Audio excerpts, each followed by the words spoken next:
ఇవాళ వరంగల్, ఖమ్మం, నల్లగొండ పట్టభద్రుల ఎమ్మెల్సీ ఉప ఎన్నిక ఓట్ల లెక్కింపు జరగనుంది.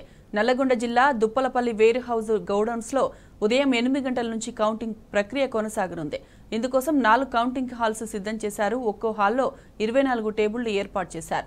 ఎన్నికల కౌంటింగ్ ప్రక్రియ కోసం 2800 మంది అధికారులు, సిబ్బందిని నియమించారు.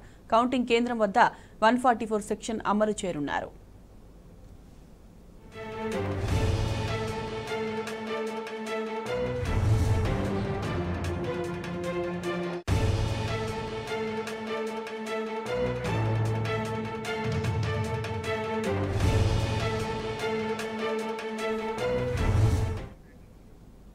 ఎమ్మెల్సీ ఓట్ల లెక్కింపు ప్రక్రియ సుదీర్ఘంగా కొనసాగనుంది. 24 గంటల పాటు ఓట్ల లెక్కింపు చేపట్టేలా షిఫ్ట్ల వారీగా సిబ్బందిని నియామకం జరిగింది.